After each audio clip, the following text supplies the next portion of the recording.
أكبر الله أكبر يا رحمن. نحمده ونستعينه ونستغفره ونعوذ بالله من شرور أنفسنا ومن سيئات أعمالنا. من يهده الله فلا مضل له ومن يضلل فلا هادي له وأشهد أن لا إله إلا الله وحده لا شريك له وأشهد أن محمدا عبده ورسوله. أما بعد. Tuan-tuan dan puan-puan, saya mengalu-alukan para ikhwah muslimin muslimat yang dirahmati Allah untuk kita memulakan kuliah yang baharu, membaca kitab yang baharu buat kita lah ya, tapi dia sudah sekian lama juga dia dicetak.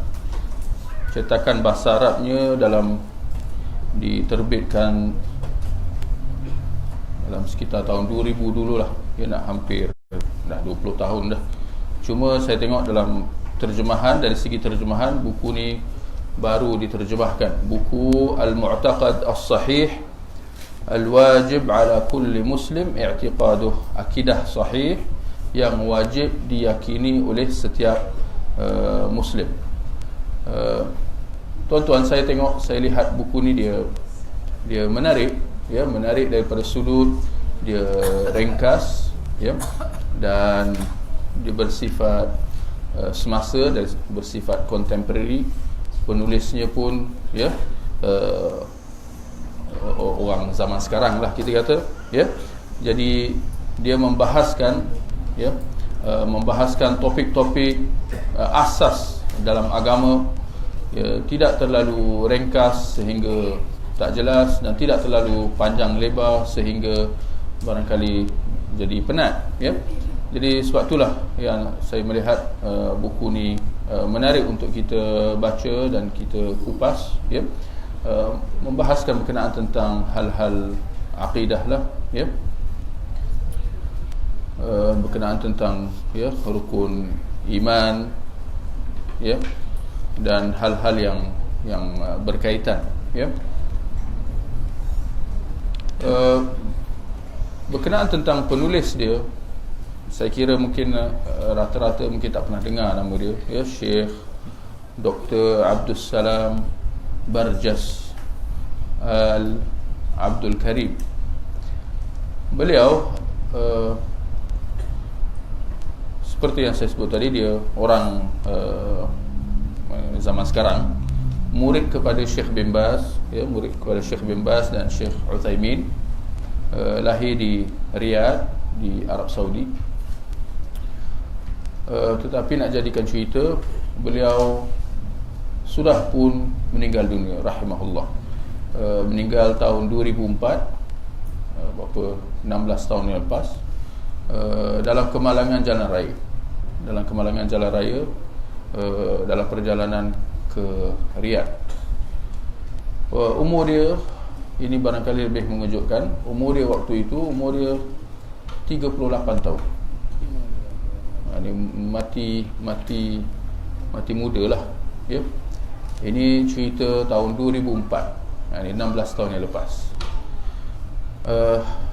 Tetapi dalam masa yang sama, sekalipun beliau meninggal dunia waktu yang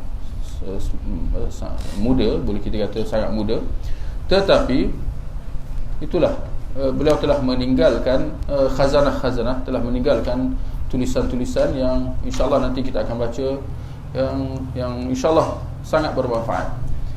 Dan saya ingat, saya mula kenal dengan dia, Syekh Abdul Salam, kenal dari segi penulisan lah. Beliau mempunyai sebuah buku yang lain yang mungkin tuan-tuan pun tahu, berkenaan ya muamalat al-hukam, muamalah dengan pemerintah. Nama dia Muamalatul Hukam fi Dhaw'il Kitab was Sunnah. Muamalah dengan pemerintah menurut Al-Quran dan Sunnah. Itu saya ingat buku dia yang paling popular lah ya.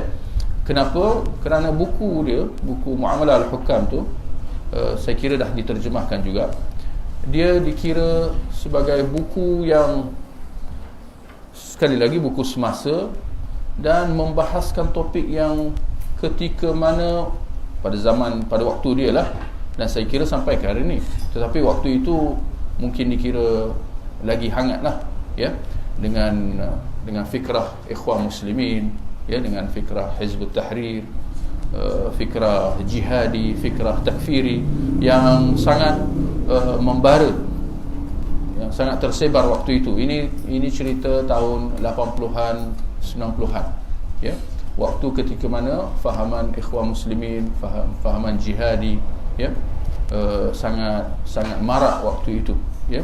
Lebih-lebih lagi waktu itu dia baru habis perang Afghanistan. Waktu perang Afghanistan habis tahun bila? Siapa ingat? 80-an lah, ya, 80-an. Jadi semangat jihad di situ memang, ya, membara lah. Tetapi itulah dicemari dengan fahaman-fahaman khawarij, ya, fahaman-fahaman jihadi, takfiri. Jadi datang beliau Syekh Abdul Salam Barjas dengan buku dia, cara interaksi dengan pemerintah, menjelaskan kepada masyarakat prinsip-prinsip, ya, prinsip-prinsip, kaedah-kaedah cara kita berurus dengan pemerintah. Ini menekankan soal ketaatan kepada pemerintah Muslim, ya, dalam hal-hal yang ma'ruf, yang bukan maksiat, ya. Baik.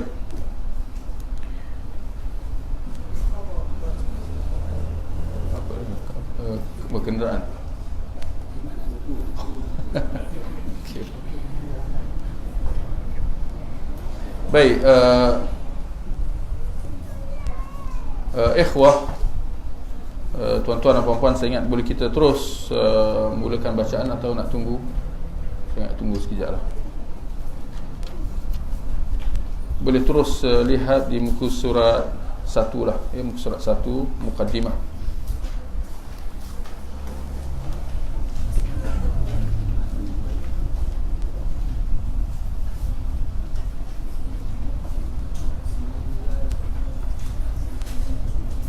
Baik, kita lihat muka surat 1, Muqaddimah. Muqaddimah oleh penulis Syekh Abdul Salam Barjas. Dia memulakan kitabnya dengan Bismillahirrahmanirrahim, ya, segala puji hanya milik Allah, selawat dan salam semoga Allah mencurahkan kepada Rasulullah Muhammad sallallahu alaihi wasallam, keluarganya dan juga kepada seluruh sahabatnya. Amma ba'du. Apa arti amma ba'du? Boleh kita terjemahkan sebagai seterusnya lah, ya. Amma ba'du maknanya seterusnya. Sesungguhnya keyakinan, i'tiqad ahlus sunnah wal jamaah adalah agama Islam yang benar, yang wajib diyakini oleh setiap muslim. Kerana keyakinan ini merupakan keyakinan Rasulullah sallallahu alaihi wasallam dan para sahabatnya radhiyallahu anhum yang mulia. Ya, keyakinan Ahlus Sunnah, ya, nisbah kepada keyakinan Rasulullah dan para sahabat.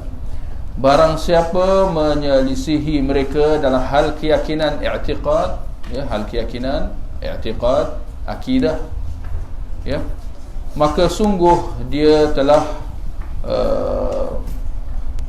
mencampakkan dirinya untuk mendapat hukuman Allah yang pedih, kemarahan dia dan kemurkaannya. Dan Rasulullah sallallahu alaihi wasallam bersabda tentang beberapa golongan, kelompok yang akan muncul di tengah-tengah umatnya. Ini, ya, penulis merujuk kepada hadis perpecahan umat, ya. Ini antara sebab mengapa penting kita mempelajari akidah, dan jangan kita sekadar ikut-ikut, ya, apa yang dipercayai oleh orang ramai, kita jadikan kepercayaan kita. Kerana Nabi telah menyebut dalam hadis perpecahan umat bahawa umat baginda orang Islam akan berpecah kepada 73 kumpulan. Sabda Nabi SAW yang tidak lain dan tidak bukan adalah wahyu daripada Allah, dan Allah Maha mengetahui. Allah tahu apa yang lepas, apa yang sedang berlaku, dan apa yang akan datang. Allah sebagai pencipta manusia, dia tahu, ya, dia yang menetapkan qada dan qadar semua. Jadi Allah menjelaskan dengan lisan baginda sallallahu alaihi wasallam bahawa umat Islam akan berpecah kepada 73 golongan. Kemudian di akhir hadisnya kata Nabi, kulluha finnar illa wahidah wahyal jamaah.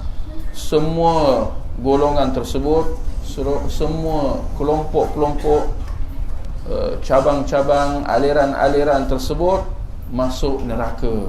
Ya, masuk neraka. Ini sabda Nabi SAW. Cuma jangan kita salah faham, masuk neraka tidak bererti jatuh kafir. Bukan semua yang jatuh kafir, bukan semua yang masuk neraka kerana kekufuran. Betul atau tidak? Ya. Tapi yang pastinya mereka dihumban ke dalam api neraka kerana dosa maksiat, kesalahan-kesalahan, sama ada besar atau kecil, ya. Yang membezakan antara orang kafir dan orang Islam ahli maksiat yang dihumban ke dalam api neraka wal'iyadzubillah ialah sama ada kekal atau tidak. Maka hanya orang kafir musyrikin yang kekal selama-lamanya di dalam api neraka. Adapun orang-orang Islam ahli maksiat, orang-orang beriman yang terjebak dalam maksiat yang tidak diampunkan oleh Allah dan dihumban ke dalam api neraka, ya, mereka akan diazab untuk beberapa lama bergantung, ya, kepada dosa mereka. Tetapi kesudahannya akidah la ilaha illallah mereka, keyakinan mereka kepada Allah, ya, dan tidak terjebak dalam hal syirik dan kufur, itu akan menyelamatkan mereka daripada terus kekal di dalam api neraka sebagaimana orang-orang musyrikin, orang-orang kufar. Dan kesudahannya dengan kalimah la ilaha illallah yang menjadi keyakinan mereka itu akan menyelamatkan mereka untuk masuk ke syurga, ya. Jadi kata Nabi, semua kumpulan-kumpulan itu, ya, masuk neraka kecuali satu golongan sahaja, iaitu ahli sunnah wal jamaah. Jadi afwan, ini terjemahan ni tak tepat ni. Kecuali al-jamaah. Ya, betul kan terjemah? Kecuali al-jamaah. Kecuali satu golongan sahaja, iaitu al-jamaah. Ahli sunnah wal jamaah. Ahli sunnah wal tu buanglah, ya. Kata Nabi al-jamaah, ya. Al-jamaah maknanya jemaah. Yani daripada istilah inilah datangnya, daripada perkataan Nabi inilah datangnya istilah ahli sunnah wal jamaah yang digunakan sehingga ke hari ini. Jadi maksud hadis di sini bahawa peringatan akan perpecahan umat. Jadi jangan kita jadi tergolong dalam kalangan orang-orang yang jahil mengatakan sampai bila umat Islam nak berpecah. Ini perkataan ini sahaja salah. Sampai bila umat Islam nak berpecah. Pernah kita dengar, kenapalah umat Islam selalu nak bergaduh? Kenapa umat Islam selalu nak berpecah, berbalah sesama mereka? Kenyataan ini niatnya bagus. Niatnya nak menggambarkan rasa sedih, rasa tak senang, rasa marah mungkin dengan perpecahan umat, dan memang wajar kita rasa sedih, marah dan seterusnya. Tetapi ungkapan seperti ini menunjukkan antara dua, menunjukkan bahawa kita tidak faham. Kita tidak faham antaranya nas-nas seperti ini. Satu, ini kejahilan. Tetapi lebih parah kalau sekiranya seolah-olah tak boleh nak terima, tak boleh nak terima apa yang Allah takdirkan. Sampai bila umat Islam nak berpecah? Kalau sekiranya dia mengetahui nas-nas ini, lalu dia tetap mengungkapkan perkataan-perkataan seperti itu, kita khawatir dia jatuh kufur. Kenapa? Kerana tidak menerima qada dan qadar. Sedangkan di antara rukun iman apa? Iman dengan qada dan qadar. Iman dengan ketetapan dan ketentuan Allah Subhanahu Wa Taala. Jadi di antara ketetapan dan ketentuan Allah apa? Seperti yang disebut dalam hadis perpecahan umat ini, bahawa umat baginda akan berpecah, semuanya masuk neraka kecuali satu, iaitu al-jamaah. Maka kita kata, buat golongan yang mengungkapkan perkataan-perkataan seperti itu sampai bila umat Islam nak berpecah dan sebagainya, kita kata hendaklah fokus anda menjurus kepada mengetahui dan mengenal pasti siapakah golongan yang selamat, siapa golongan yang benar dalam perpecahan yang berlaku dalam kalangan umat Islam. Betul atau tidak? Bila berlaku perpecahan, satu kata haram, satu kata harus, satu kata makruh, wajib, sunat, ada macam-macam pendapat. Tak mungkin semua pendapat-pendapat ni betul, kan? Pastinya hanya salah satu, kerana ini semua pendapat-pendapat yang bertentangan, bertembungan. Maka apa sepatutnya menjadi keutamaan kita? Bukan mempertikaikan kenapa banyak sangat pendapat. Sebaliknya keutamaan dan fokus kita sepatutnya kepada apa? Mengenal pasti pendapat mana yang benar, mengenal pasti kelompok mana yang berada di atas jalan kebenaran. Maka kita lihat di muka surat 2, Nabi SAW menerangkan sifat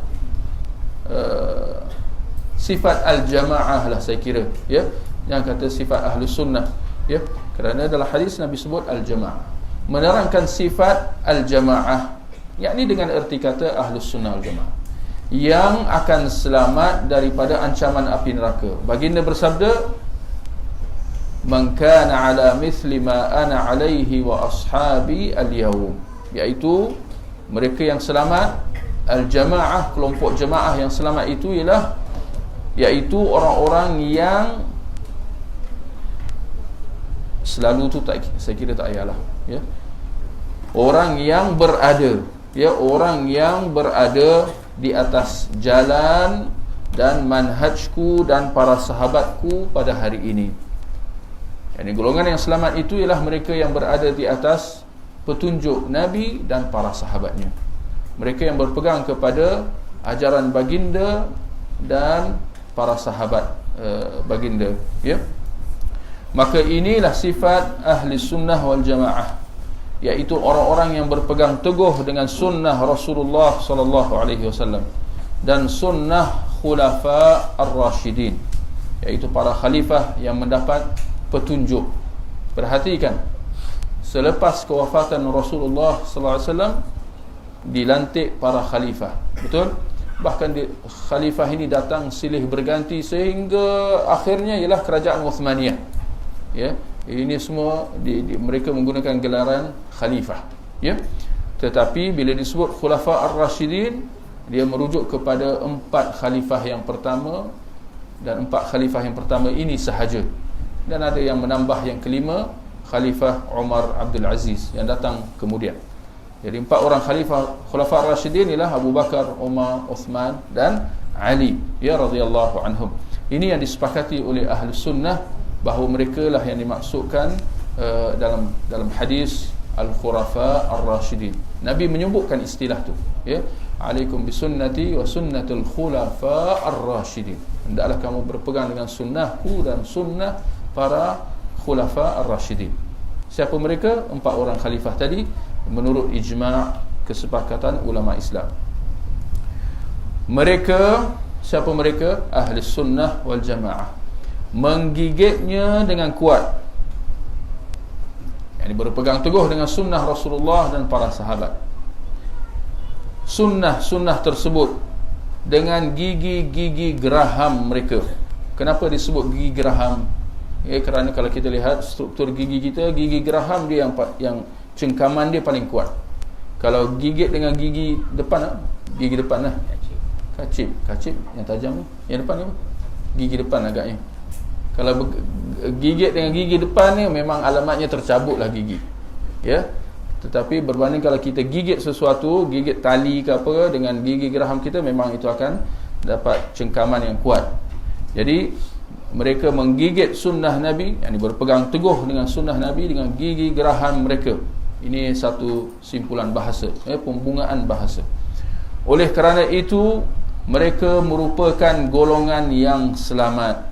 Ya, gariskan, golongan yang selamat.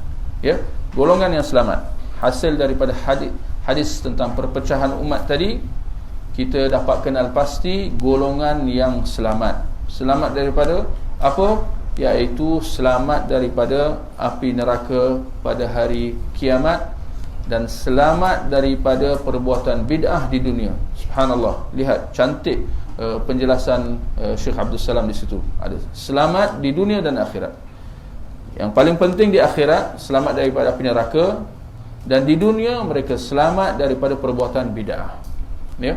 Kenapa? Kerana mereka berpegang dengan sunnah, dan sunnah lawannya bid'ah. Ini supaya pembahagian tu betul lah. Bila kita kata kita ahli sunnah, maknanya kita berpegang dengan sunnah. Bila kita kata kita berpegang dengan sunnah, maknanya apa? Maknanya kita berlepas diri daripada bid'ah. Itu maksud dia. Ya. Adapun kalau kita pegang sunnah dengan tangan kanan, tapi dalam masa yang sama kita berpegang dengan bid'ah sikit atau banyak dengan tangan kiri, lalu kita kata kita ahli sunnah, ini kekeliruan. Hendaklah kita berlaku jujur, berlaku jelas. Kalau kita nak buat pilihan macam tu, kita katakan terus, kami ahli sunnah sikit-sikit, wal bid'ah al hasanah banyak atau sikit. Yang ini kena betul, istilah tu kena tepat. Ya, itu dia. Ya, mereka lah golongan yang mendapat pertolongan daripada Allah. Baik, ada beberapa istilah di sini. Tadi golongan selamat. Kalau tuan-tuan boleh letak huruf A ke apa ke. Golongan yang selamat, itu satu istilah. Al-jamaah, kumpulan yang selamat. Mereka ni adalah golongan yang selamat. Yang kedua, B, golongan yang mendapat pertolongan daripada Allah. Merujuk kepada golongan yang sama. Golongan yang selamat ialah golongan yang mendapat pertolongan daripada Allah. Golongan yang mendapat pertolongan daripada Allah ini merujuk kepada hadis di bawah yang disebut oleh Syekh Abdul Salam. Hal ini berdasarkan sabda Nabi SAW tentang mereka, tentang golongan yang mendapat pertolongan daripada Allah. Sabda Nabi, la tazalu ta'ifatun min ummati zahirin hatta ya'tiyahum amrullah wa hum zahirun. Akan selalu ada satu golongan. Tuan-tuan elok gariskan perkataan satu golongan. Apa artinya satu golongan? Bukan dua, bukan tiga, jauh sekali daripada 10. Sebaliknya, satu golongan. Akan selalu ada satu golongan daripada kalangan umatku. Umatku di sini merujuk kepada umat Nabi. Ada dua, betul? Ummatud da'wah, umat dakwah, umat istijabah. Umat dakwah semua manusia.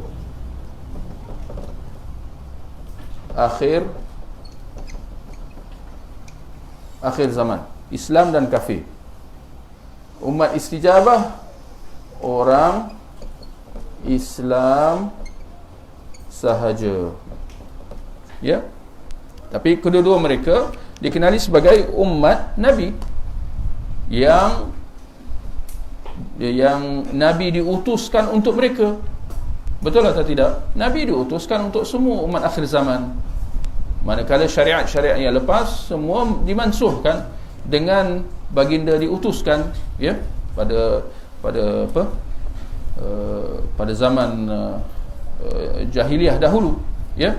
Maka dengan kedatangan baginda berhentilah zaman jahiliah, ya. Berubah kepada zaman baginda Nabi Muhammad sallallahu alaihi wasallam.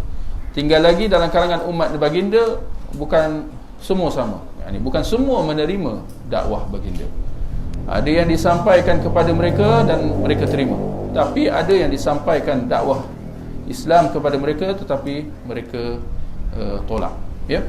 Jadi umat dakwah, semua manusia akhir zaman, orang Yahudi, orang Nasrani yang ada zaman sekarang ni, semua Buddha, mereka ini semua umat Nabi Muhammad yang diseru kepada mereka untuk mereka terima Islam. Jika mereka terima, mereka selamat. Jika mereka tolak, maka mereka diancam dengan api neraka. Kemudian umat istijabah. Istijabah maknanya terima. Istajabah, menerima. Mereka yang menerima dakwah Islam, ya. Jadi umat istijabah ialah orang-orang Islam secara khasnya. Baik, perhatikan. Akan selalu ada satu golongan daripada kalangan umatku. Umatku di sini merujuk kepada umatud dakwah atau umat istijabah. Kita kata umat istijabah lah, ya.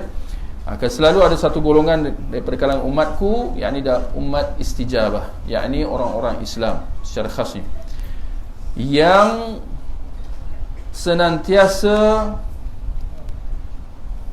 penterjemah dia terjemah secara simpulan, secara makna, bukan secara terjemahan verbatim, word by word, perkataan demi perkataan. Saya lebih suka kalau kita terjemahkan secara word by word, kerana itu lebih dekat kepada asal perkataan daripada kita terjemahkan ikut tafsiran kita. Jadi kita kata senantiasa zahir, bukan menang. Kalau nak letak menang tu letak dalam kurungan lah. Senantiasa zahir, yakni menang. Sebab Nabi mengatakan zahirin.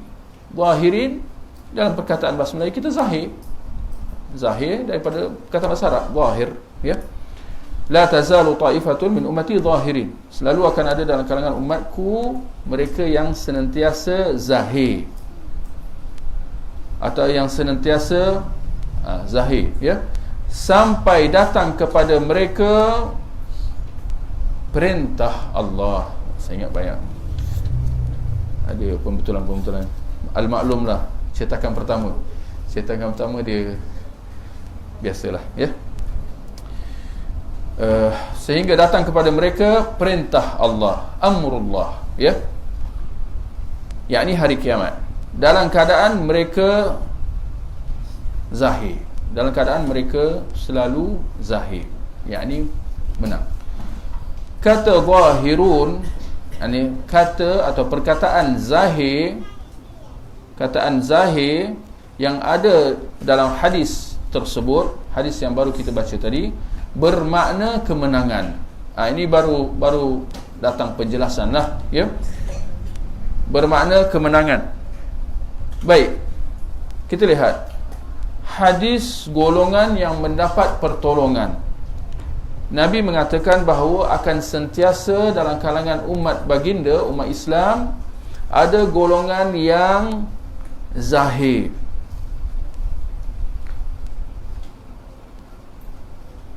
Apa yang menarik dengan perkataan zahir ini ialah dari sudut erti perkataan zahir itu sendiri. Maknanya mereka tu wujud. Zahir lawan dia apa? Jangan kata tak zahir, tak boleh macam tu. Zahir lawan dia tersembunyi, ya. Ustaz tersembunyilah, ya. Jadi Nabi mengatakan mereka ni zahir, maknanya mereka ni wujud. Mereka ni orang boleh tahu, bukan orang tak tahu. Tinggal lagi kita bertanya atau tidak, tu je. Tapi mereka ni ada, ya, boleh dikenali, ya, boleh dikenal pasti. Dan mereka ni sentiasa zahir sampai datang hari kiamat, sampai tiba hari kiamat. Maknanya setiap zaman, semenjak zaman Rasulullah SAW sehingga hari kiamat, golongan yang mendapat pertolongan daripada Allah ni, mereka ni sentiasa wujud.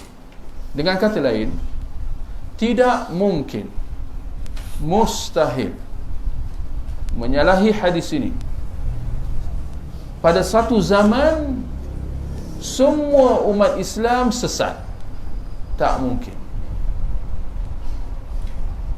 Maknanya hadis perpecahan umat tadi kepada 73 golongan yang semua masuk neraka kecuali satu. Golongan yang satu ni, al-jamaah ini, yang berpegang kepada sunnah Nabi dan sunnah para sahabat, golongan ini sentiasa ada pada setiap zaman. Zaman sahabat semestinya, zaman tabi'in, zaman tabi'ut tabi'in, kemudian zaman seterusnya, sehingga ke hari ini. Maknanya tak mungkin mereka ni pupus. Tak mungkin tiba-tiba kebenaran tu jadi keliru. Ada, boleh sahaja kalau kita lihat di suatu tempat, ya. Tuan-tuan cuba fikirkan, ya. Tuan-tuan cuba fikirkan. Barangkali mana-mana di negara Islam, ya, penduduk sebuah kampung, sebuah bandar, sebuah negeri, barangkali semua penganut ajaran sesat. Betul? Saya bagi contoh Iran lah, contoh Iran, majoritinya semua Syiah. Saya kira kita semua sepakat, ya, mereka ni Syiah ni memang sesat.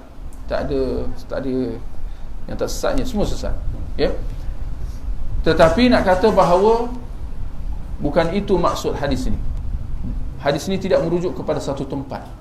Bahkan barangkali satu tempat itu pada satu masa mereka semua sesat. Boleh saja, kerana hadis ini tidak merujuk kepada keadaan macam tu.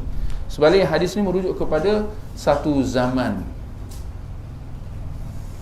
di tempat-tempat yang berbeza. Barangkali satu tempat tu semuanya tersimpang dari jalan kebenaran, tetapi di tempat yang lain mesti ada, ya.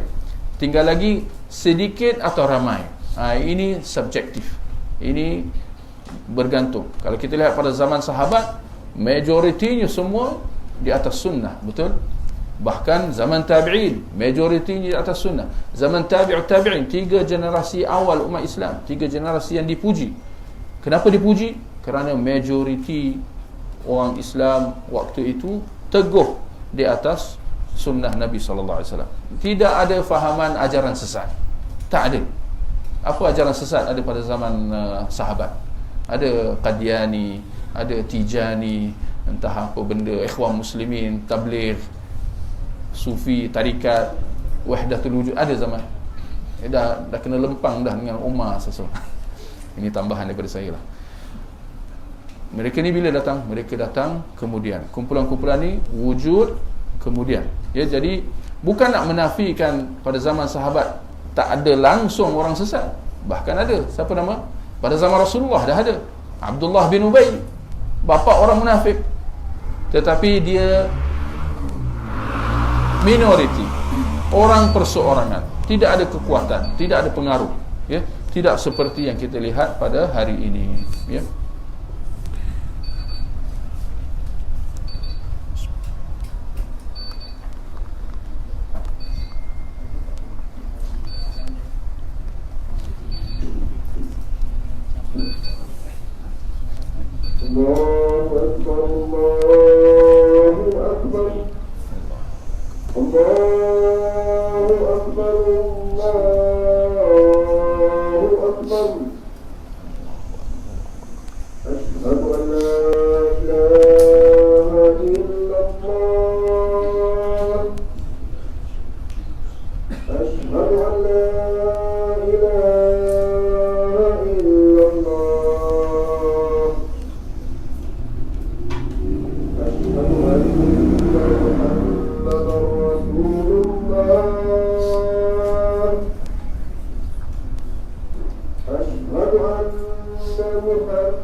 Baik, jadi tuan-tuan dan puan-puan,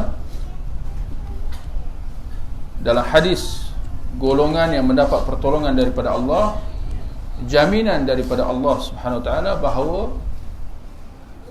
pada setiap zaman ada golongan yang berdiri teguh di atas sunnah Nabi sallallahu alaihi wasallam, yang berlepas diri daripada hal-hal bid'ah, daripada hal-hal bid'ah sekecil-kecilnya sehinggalah ke sebesar-besarnya. Ya, jangan keliru, jangan salah faham. Bid'ah bukan semua sama. Bid'ah ada tingkatan dia, betul? Ada bid'ah yang kecil, yang kita kata kategori maksiat, ya. Ada yang lebih berat, yang kategori bid'ah, tak tahu nak kata apa, bid'ah pekat ke apa, bid'ah berat, ya. Dan ada kategori yang paling bahaya, bid'ah yang bersifat syirik. Bid'ah yang bersifat syirik seperti apa? Tawaf keliling kubur. Ini memang kita dalam Islam tawaf hanya di satu tempat sahaja, di Kaabah, di Mekah, keliling Kaabah. Tetapi perbuatan tawaf di keliling kubur, ya, ini satu benda yang baharu dalam agama. Tetapi lebih parah kerana dia mengandungi unsur-unsur kesyirikan, ya, pemujaan, mendewa-dewakan si mati. Ini jelas syirik. Jadi jangan ambil maklum tentang perincian ini, bahawa bid'ah bukan semua tingkatan dia sama. Baik, jadi Nabi mengatakan bahawa dalam setiap zaman akan ada golongan yang mendapat pertolongan. Golongan yang selamat ini wujud setiap zaman.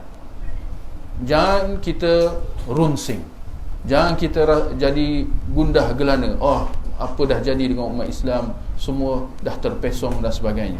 Tidak, yakin bahawa bukan sahaja kelompok yang berdiri atas kebenaran itu terdiri daripada orang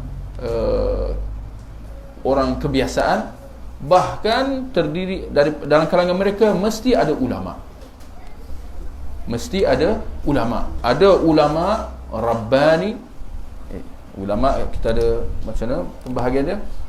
Ulama Rabbani. Satu lagi, ulama su. Ya, ulama Rabbani, ulama benar. Ulama su, ulama jahat, atau bahasa biasanya penunggang agama, ya. Jadi ulama Rabbani sentiasa wujud, sentiasa ada setiap zaman berdasarkan hadis yang sedang kita bahaskan, ya. Tinggal lagi di sini persoalan, sama ada kita mengenali mereka atau tidak. Yang pastinya mereka ada, mereka wujud, ya, berdiri teguh menyampaikan dakwah, ya. Baik, kata Syekh Abdul Salam, perkataan zahir yang ada dalam hadis tersebut bermakna kemenangan. Baik, tuan-tuan boleh gariskan perkataan kemenangan, ya. Jadi golongan yang mendapat pertolongan, yakni golongan yang mendapat kemenangan. Ya, lihat perincian ini, yakni penjelasan yang sangat bermanfaat insya-Allah daripada penulis, ya. Sebagaimana firman Allah, fa ayyadna alladhina amanu ala aduwwihim fa asbahu zahirin. Lalu kami berikan kekuatan kepada orang-orang yang lalu kami berikan pertolongan, ya. Lalu kami berikan pertolongan. Fa ayyadna, ta'yid pertolongan, ya. Lalu kami berikan pertolongan kepada orang-orang yang beriman terhadap musuh-musuh mereka sehingga mereka menjadi orang-orang yang menang. Mana petunjuk dalilnya? Di akhirnya, sehingga mereka menjadi orang-orang yang menang. Gariskan perkataan menang, ya, dan gariskan perkataan orang-orang yang beriman. Orang-orang yang beriman semestinya dengan erti kata istilah syaraknya. Bila istilah-istilah ini digunakan dalam Al-Quran atau hadis, semestinya maksud dia dengan erti kata yang sebenar. Bila Allah kata orang-orang yang beriman, boleh ke maksud dia orang-orang yang beriman tapi sesat, seperti mana yang kita lihat di sekeliling? Tak mungkin. Orang-orang yang beriman yakni dengan erti kata yang sebenar. Erti kata yang sebenar di sini maknanya mereka yang berpegang teguh di atas sunnah, yakni yang terdiri daripada kalangan golongan yang selamat, golongan yang mendapat pertolongan. Maka mereka inilah yang mendapat kemenangan daripada Allah yang dimaksudkan dalam ayat ini. Dalam ayat-ayat lain Allah kata, wa inna jundana lahumul ghalibun, dan sesungguhnya bala tentera kami itulah yang pasti menang. Siapa yang dimaksudkan dengan bala tentera kami? Yakni orang-orang yang beriman, kerana mereka ini mendapat pertolongan daripada Allah. Tuan-tuan, kalau seseorang manusia itu diberi pertolongan oleh Allah, apa kebaran kalian untuk dimenang? Dia punya chance dia, berapa persen dia boleh menang kalau mereka diberi pertolongan oleh Allah? Ada 50-50, ada 70%. Pasti menang 100%, 100%. Kalau Allah dah tolong, mesti menang. Ada sesiapa yang boleh mengalahkan Allah? Ada kekuatan Allah boleh ditandingi oleh kekuatan sesiapa? Itu maksud dia. Ini orang yang ditolong oleh Allah tidak akan dikecewakan. Berbeza dengan orang yang dibantu oleh syaitan, pasti dikecewakan. Betul atau tidak? Betul. Di luar sana ramai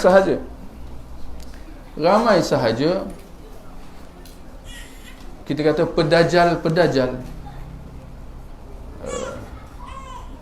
penyuru kesesatan, dan dia menampakkan kepada orang ramai dia ada kelebihan. Barangkali kemungkinan dia mengamalkan ilmu hitam ke apa ke, dia mendapat khidmat daripada syaitan dan sebagainya, ya.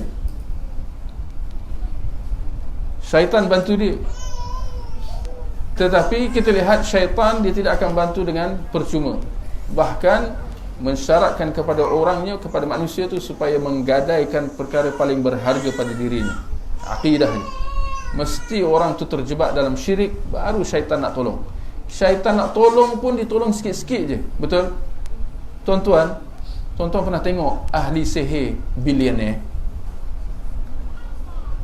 ahli sihir jutawan? Saya ingat boleh buat tesis lah, buat satu kajian soal selidik.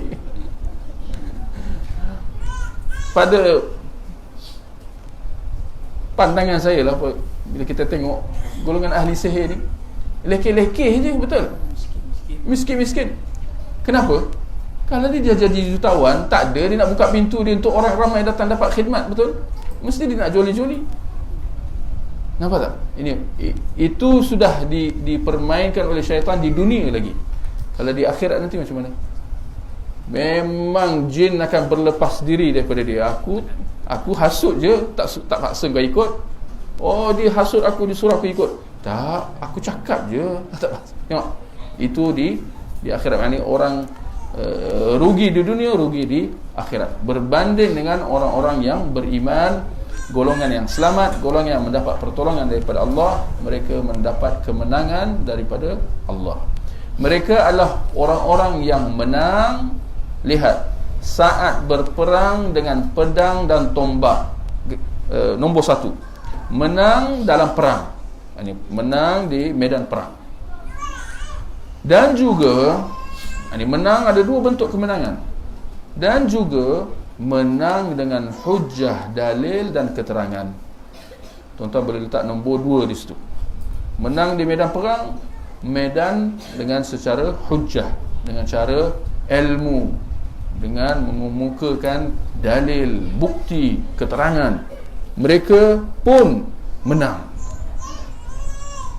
Dan tuan-tuan, saya ingat, untuk kita nak faham apa yang nak disampaikan oleh penulis di sini, boleh kita imbau sejarah Nabi SAW, sejarah Rasulullah ketika mana Rasulullah di Mekah.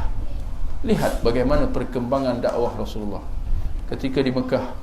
Nabi datang daripada kalangan orang-orang bangsawan, kaya, ada kedudukan, ada pengaruh, ada kekuatan. Tak ada. Bahkan hampir sahaja Nabi berseorang diri, betul? Lahir daripada keluarga anak yatim, tak ada mak bapak, yatim piatu. Kemudian penduduk Mekah, pembesar-pembesar, Abu Jahal, Abu Lahab, menolak mentah-mentah. Pada permulaannya mereka berdakwah secara sembunyi-sembunyi, betul? Dan tetapi ini semua tidak menghalang Nabi untuk terus berdakwah, menyampaikan kebenaran. Bermula dengan mengajak kepada tauhid, la ilaha illallah, tiada yang disembah kecuali Allah. Mula-mula secara sembunyi-sembunyi. Kenapa sembunyi-sembunyi? Kalau bukan kerana mereka lemah, dalam keadaan mereka ditindas, dizalimi oleh masyarakat setempat. Kemudian lama kelamaan, makin lama orang-orang masuk Islam, ya. Apabila Umar Al-Khattab memeluk Islam, dapatlah menarik nafas lega sikit, betul, dalam sejarah. Kemudian 13 tahun di Mekah mereka dah jadi kuat? Tak juga. 13 tahun tu masih struggle apa kataan Abu Adam, bersungguh-sungguh, ya, bertungkus lumus nak sampaikan dakwah, sehingga Allah izinkan untuk mereka berhijrah, pergi hijrah ke Madinah. Bila hijrah di Madinah, baru kekuatan mereka mula bertapak. Apabila mereka dapat asaskan negara Islam yang pertama pada zaman tersebut, ya, bumi Madinah menjadi bumi tanah Islam yang pertama. Apatah lagi dengan mereka mendapat kemenangan dalam perang pertama lagi.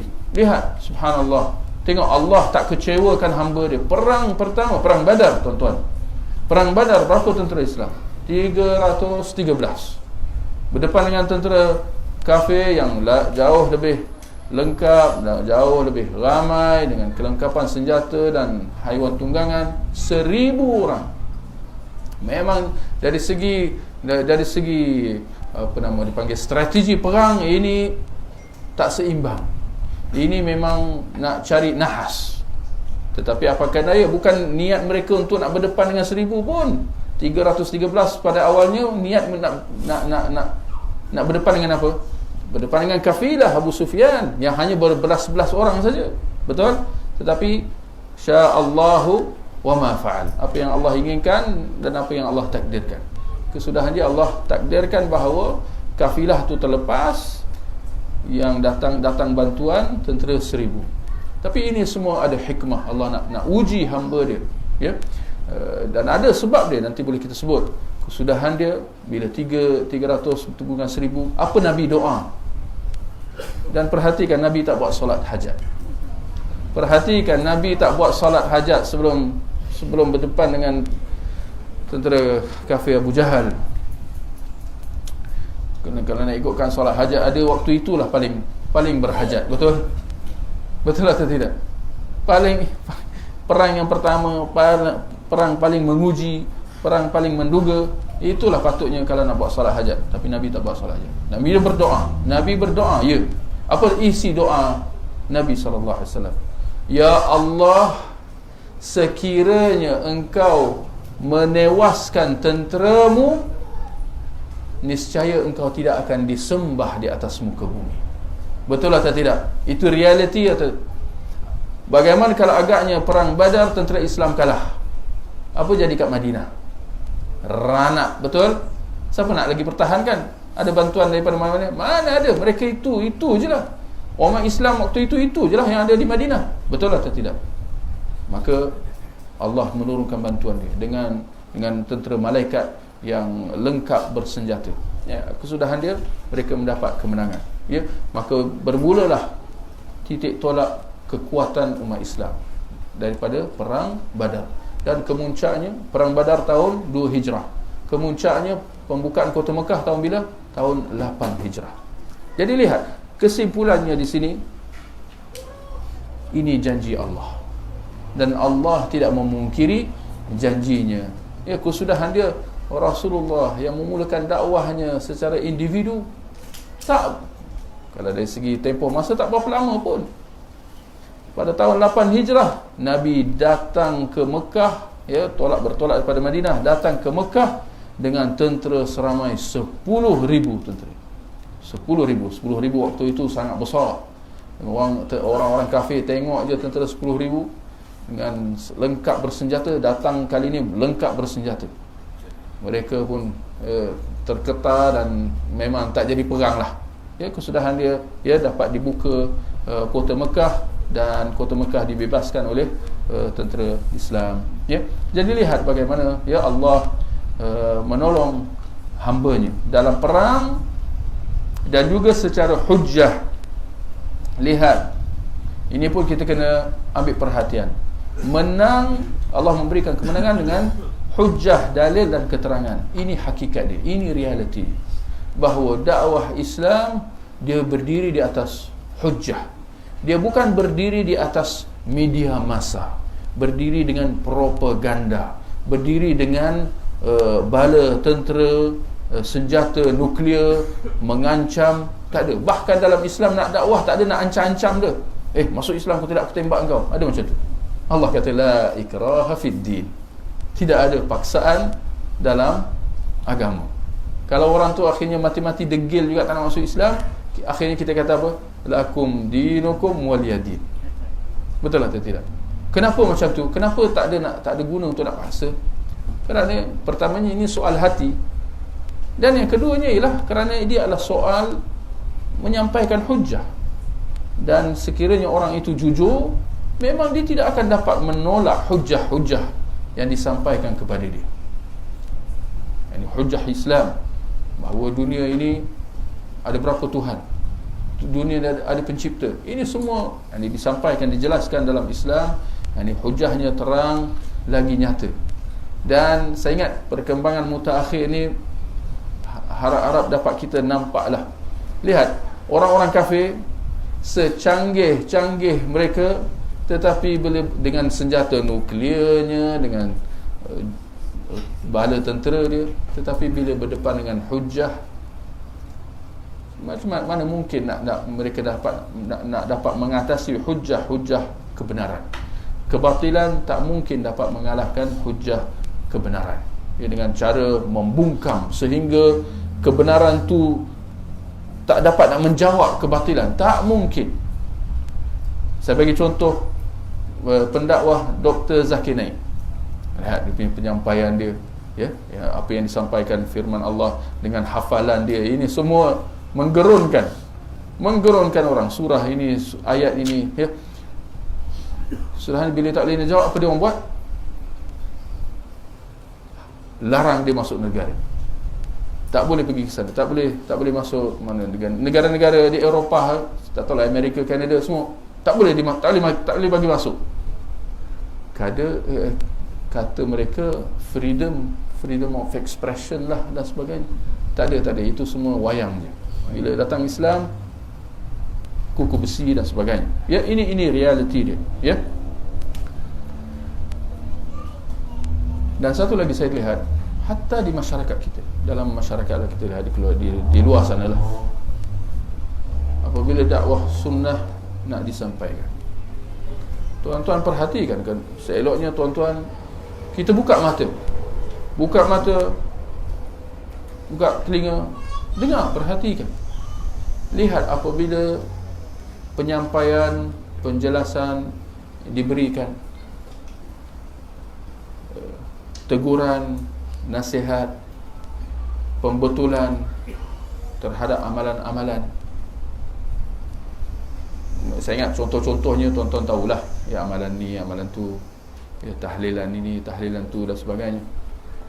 Apabila disampaikan keterangan-keterangan, tuan-tuan lihat, dengar, apa jawapan daripada belah sana, apa jawapan balas oleh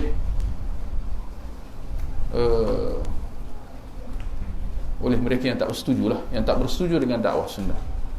Akhirnya tak ada jawapan. Betul atau tidak? Syubhat ada, tetapi kesudahan dia rata-rata, saya ingat tuan-tuan boleh nampak lah bahawa tidak ada jawapan.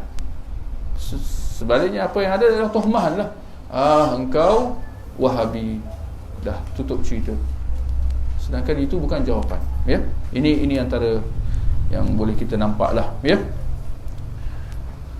Baik, mereka adalah satu kelompok golongan, tidak lebih daripada satu. Mereka adalah satu kelompok, tidak lebih daripada satu. Saya ingat itu pun boleh gariskan. Penting tu, tidak lebih daripada satu.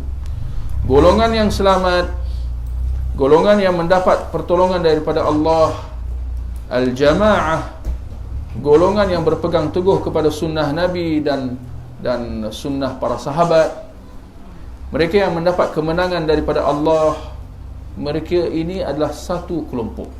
Satu kelompok apa maksud dia tuan-tuan? Maknanya satu pegangan, satu akidah, satu manhaj, rujukan mereka sama, Al-Quran, Sunnah, ulama-ulama Rabbani mereka sama. Tak mungkin ini ulama Rabbani di sekian, ini ulama Rabbani di sekian yang bertentangan. Tak mungkin. Sebab ini semua rujukan. Ya. Itu maksud dia, ya. Oleh kerana itu mereka disebut sebagai al-jamaah, ya. Jamaah maknanya satu kumpulan orang yang sepakat, ya, yang berhimpun sama-sama. Dan Allah mengatakan, firman Allah, famadza ba'dal haqq illa adh-dhalal, maka tidak ada setelah kebenaran itu melainkan kesesatan. Ini hakikat. Ini kita kena faham betul-betul. Saya lihat kadang-kadang di luar sana banyak yang keliru. Ya, banyak keliru. Iaitu dari sudut menganggap bahawa kebenaran itu ada macam-macam. Ada jenis-jenis.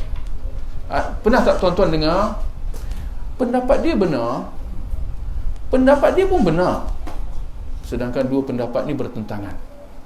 Satu kata halal, satu kata haram. Contoh, satu kata wajib, satu kata sunat.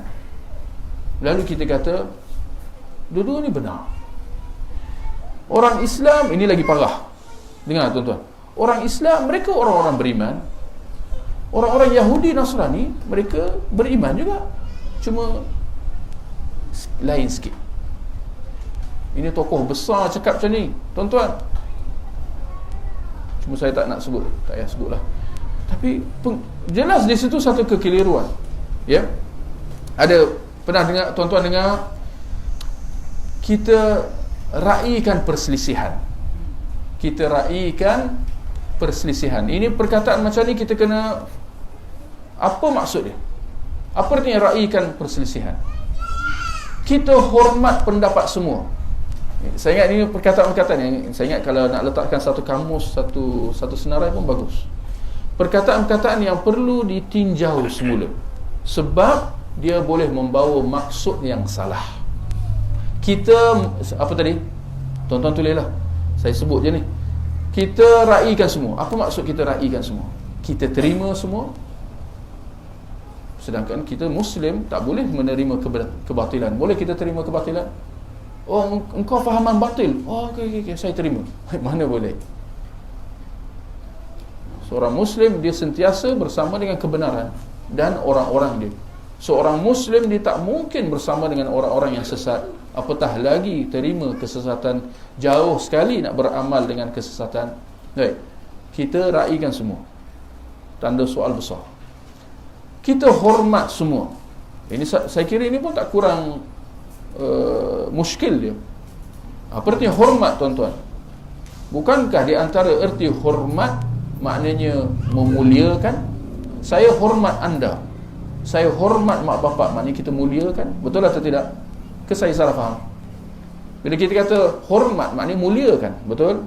Saya kira kalau tuan-tuan kita rujuk kamus, hormat maknanya muliakan, membesarkan, ta'zim. Ta'zim maknanya membesarkan, memuliakan.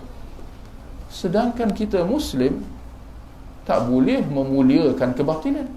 Boleh kita muliakan kebatilan, bahkan kita kena hujat kebatilan, kita kena tolak kebatilan, kita kena jelaskan kebatilan. Ya, dengan adab-adabnya, dengan sopan santunnya, itu semestinya. Tapi ini sebagai prinsip dalam kita nak membezakan antara kebenaran dan kebatilan, mesti dijelaskan, mesti dipisahkan, jangan dikaburkan. Tuan-tuan jangan keliru, jangan terkejut kalau di luar sana sering sahaja kebenaran dan kebatilan itu dikelabukan kerana tujuan-tujuan, kerana ada kepentingan-kepentingan. Ada satu pepatah Inggeris, dia kata, if you cannot win them, confuse them. Betul macam tu tak pernah dengar? Nanti Google it. If you cannot win them, confuse them. Kalau kau tak dapat nak tarik hati mereka sebagai jadikan mereka pengikut engkau, bersama dengan kau, kelirukan dia orang, supaya paling tidak dia orang tak pergi ke sebelah sana. Ini satu kaedah propaganda jahat lah, talbis iblis. Islam berlepas diri daripada kaedah-kaedah macam ni, ya. Islam dia sentiasa fokus dia kepada apa? Menjelaskan kebenaran, membezakannya daripada kebatilan. Wa qul ja'al haqqu wa zahaqal batil. Dan katakan telah datang kebenaran dan terbungkam kebatilan. Baik, sikit lagi saya ingat kita sambung, ya. Muka surat 3 perenggan yang di bawah tu, ya, perenggan akhir. Mereka tidak memiliki nama selain nama Islam dan sunnah. Ini penting. Ini penting. Ahli sunnah, mereka tidak ada nama yang mereka nisbahkan diri mereka kecuali nama Islam itu sendiri atau sunnah, atau setiap lafaz kata yang menunjukkan makna kedua-duanya. Ini pun elok juga kalau tuan-tuan nak gariskan. Islam atau Islam dan sunnah, atau lafaz yang semaknanya. Yakni ahlus sunnah, mereka tidak akan menisbahkan diri mereka kepada mana-mana kelompok. Jauh sekali individu-individu selain daripada Rasulullah. Tuan-tuan ikut mazhab Abu Bakar As-Siddiq. Ada Bakri di sini. Nama itu lain. Ni. Ada Bakri di sini. Ada Umari, ada Uthmani, ada Alwi. Tak ada kan? Kita Ahlus Sunnah, kita tidak menisbahkan diri kita kepada individu-individu ataupun kelompok-kelompok. Ada Madani, ada berpegang kepada amalan orang-orang Madani. Atau ini mana? Kajangi, ada Kajangi. Saya mazhab Kajangi. Selanjuri, Malizi. Islam, saya Islam Nusantara. Inna lillahi wa inna ilaihi raji'un. Islam Nusantara. Rasulullah pun tak datang kat Rasul. Tapi ada pula cerita Nabi-Nabi datang kat Bukit Tahan, bukit mana tak tahu. Jadi Islam yang disampaikan oleh Rasulullah sallallahu alaihi wasallam adalah satu. Itu maksud dia. Ya. Sebab itu Ahlus Sunnah mereka tidak akan menisbahkan diri mereka kepada selainnya, kerana agama yang dibawa oleh Rasulullah adalah satu. Tidak ada duanya. Maka mereka menisbahkan diri mereka kepada Islam atau sunnah, yakni ahli sunnah. Saya Muslim, saya ahli sunnah. Atau setiap lafaz yang semakna, saya kira kalau tuan-tuan nak gunakan, nak letakkan Salafi. Salafi maksud dia tak lari. Salafi nisbah kepada salaf. Jadi kita ada Islam, sunnah atau sunni, samalah, atau salafi. Salafi ini Islam lah. Sunni nisbah kepada sunnah Nabi. Salafi nisbah kepada salaf. Salaf maknanya orang-orang yang terdahulu. Ya, kita menisbahkan diri kita kepada Rasulullah. Rasulullah adalah orang salaf yang pertama, orang terdahulu yang pertama, disusuli dengan para sahabat, kemudian tabi'in dan tabi'ut tabi'in. Ini 3 generasi pertama salaf yang dipuji oleh Rasulullah sallallahu alaihi wasallam, ya. Khairun nas qarni, thumma alladhina yalunahum, thumma alladhina yalunahum. Sebaik-baik manusia ialah mereka yang hidup pada zamanku, yakni para sahabat. Kemudian mereka yang datang kemudian, iaitu generasi tabi'in. Kemudian mereka yang datang kemudian. iaitu generasi tabi'in. Jadi kita menisbahkan diri kita kepada mereka. Kita berbangga dengan 3 generasi umat Islam ini, kerana kita menganggap mereka sebagai umat Islam yang terbaik, yang dipuji, sebagaimana hadis yang kita baca tadi. Mereka lah contoh kita. Saya tak nak kata idola. Idola perkataan dia tak. Idola ni, idola maknanya berhala, betul? Itu yang saya faham lah. Jadi mereka adalah ikutan kita. Mereka adalah orang-orang yang kita bangga, kita muliakan, kita hormat, ya. 3 generasi umat Islam yang terawal, ya. Dan mereka diistilahkan sebagai, ya, generasi salaf, ya, salaf as-salih, ya. Maka kita Muslim, Sunni, Salafi, ini maksud dia sama. Dan kalau tuan-tuan perhatikan perkataan Islam, Sunnah, Salafi, Salaf, adakah dia nisbah kepada mana-mana individu? Adakah dia nisbah kepada mana-mana individu selain daripada Rasulullah? Adakah ini nisbah kepada sesiapa? Abu Bakar, Umar? Adakah dia nisbah kepada mana-mana ulama? Mana-mana ulama sepanjang zaman? Lihat perkataan 3 nama. Jawapannya tidak. Bahkan kita tidak menisbahkan diri kita kepada mana-mana ulama. Bahkan penisbahan begitu, penisbahan yang salah. Mengapa kita nak nisbahkan diri kita kepada tokoh-tokoh tertentu, walaupun barangkali kita akui dia seorang ulama, dia seorang tokoh besar, ilmunya banyak, dihormati, disegani. Kenapa? Tetapi kenapa kita nak nisbahkan diri kita kepada dia? Tak kira lah, tuan-tuan boleh bagi contoh sendirilah, ya. Ketika mana dia bukan maksum, seperti mana kita semua mengakui, tidak ada sesiapa daripada kalangan umat Islam yang maksum. Sehebat mana pun seorang ulama, dia tidak maksum. Betul atau tidak? Melainkan kita dalam kalangan pengikut Syiah, ialah dia punya tokoh dia, imam dia memang maksum. Tapi itu jelas fahaman yang sesat, yang batil. Kita ahli sunnah, tidak ada sesiapa daripada kalangan ulama yang maksum. Maka kerana itu, logiknya, kenapa kita nak nisbahkan diri kita kepada individu-individu, tokoh-tokoh, ulama-ulama tertentu? Ini jelas satu yang tidak tepat atau tidak wajar. Maka kemudian, maka kesudahannya kita kata, kita nisbahkanlah diri kita kepada apa yang maksum. Apa yang maksum? Ini dia, Islam, Sunni, Salafi. Maksum atau tidak? Bahkan maksum, nisbah kepada kebenaran dan tidak lain, ya. Sikit lagi, Imam Malik, ya, Imam Malik yang dinisbahkan kepadanya mazhab Maliki. Imam Malik wafat tahun 179 Hijrah. Dia berkata, ahli sunnah tidak memiliki gelaran, laqab gelaran lah, tidak memiliki gelaran yang dengannya mereka dikenali. Tidak seperti Jahmiyah, nisbah kepada tokohnya Jaham bin Safwan. Qadari, ya, nisbah kepada fahaman Qadariyah atau Rafidah, ya. Ini semua, ya, nisbah kepada ulama-ulama, tokoh-tokoh yang tertentu, ya. Maka ahli sunnah tidak begitu. Mereka tidak menisbahkan diri mereka kepada mana-mana tokoh, ya. Bahkan semua ulama Rabbani mereka terima dan mereka hormat dan mereka jadikan sebagai rujukan, dan ilmu mereka dimanfaatkan.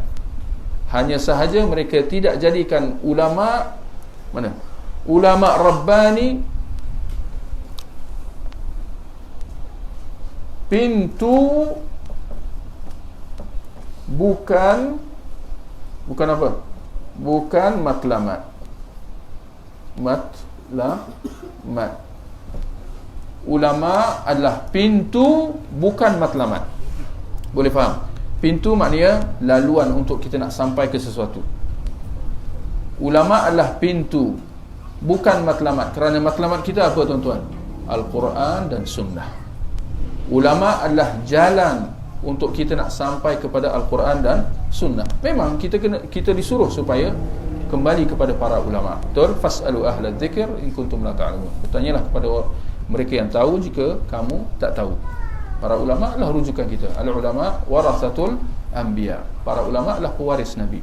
Kita disuruh supaya merujuk, bertanya kepada mereka. Tetapi jangan kita jadikan dia sebagai matlamat. Dengan erti kata kita nak beribadah seperti mana dia beribadah.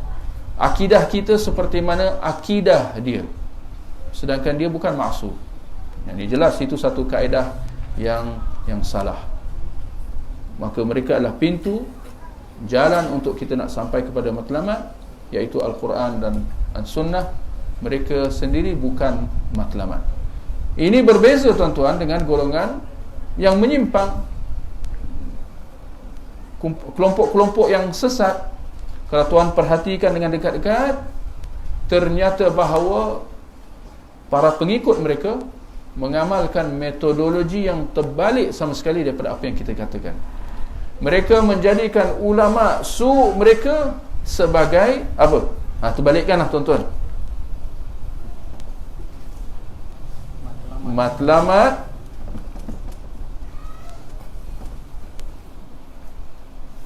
Manakala panjanglah pula Al-Quran dan Sunnah adalah pintunya. Itu jadi mereka menjadikan si guru itu matlamat mereka. Si guru itu yang diidolakan. Lalu dalil-dalil Al-Quran dan Sunnah dipaksa supaya selari dengan apa yang disampaikan oleh si guru, sama ada dalam bab akidah. Jadi kita dah nasihat, wahai Tok Imam, ini adalah perbuatan syirik, ini jelas menyalahi akidah, ini membatalkan iman. Tetapi ditolak. Jelas di situ bahawa dia telah terjebak dalam kesyirikan. Bagi kita kena berlepas dirilah daripada imam tersebut, ya, ketika mana dia sudah dikira tergelincir daripada Islam, ya, terjebak dalam hal syirik yang jelas, ya, bukan hal yang sama-sama yang ada khilaf dan sebagainya, ya. Maka kita berlepas diri. Bahkan kita tidak boleh solat di belakang dia. Cuma ini pendirian bagi kita sahaja. Adapun pendirian untuk menjaga maslahat dan ketenteraman awam masyarakat, hendaklah perkara ini disampaikan kepada pihak berkuasa untuk mereka ambil tindakan susulan. Kerana ini sebagai imam, kita tak boleh nak ketepikan dia dengan sewenang-wenangnya. Ini dalam bab hukum imam, ya, la ya'ummur rajulur rajula fi sultanih, kata Nabi. Seorang imam yang telah dilantik di suatu tempat tidak boleh sewenang-wenangnya dijatuhkan, diketepikan dan orang lain ambil tempat dia. Tak boleh, kerana ini akan menimbulkan kekecohan. Maka soal tindakan susulan, kalau kita nak macam mana dengan orang lain kita tak boleh nak ini eloknya supaya jangan berlaku perbalahan, kekecohan, ya. Eloknya dibiarkan supaya pihak berkuasa menanganinya. Adapun orang-orang yang, kita bolehlah nasihat orang yang dekat dengan kita, ya. Tetapi secara orang ramai, masyarakat semua, kita nak pergi di depan, oi wahai masyarakat, imam dah jatuh syirik, dah keluar Islam. Jadi ini jelas akan menimbulkan kekecohan. Jadi kena ada kebijaksanaan lah di situ, ya. Jadi ini dua sudut yang kita kena ambil kira lah. Baik. Ada sebarang pertanyaan lain? Kewajipan solat berjemaah gugur. Bukan kewajipan solat berjemaah gugur bagi kita. Tak, kalau ada masjid yang lain, kena pergi ke masjid yang lain, ya. Andai kata tidak ada masjid yang lain, maka kita kena lakukan sesuatu, ya, berpindah tempat dan sebagainya, ya. Sampai bila kita tak nak pergi ke masjid, nak solat bersendirian, ini satu yang tak elok juga, ya. Jadi ini perkara-perkara ni perlu diambil kira, ya. Baik,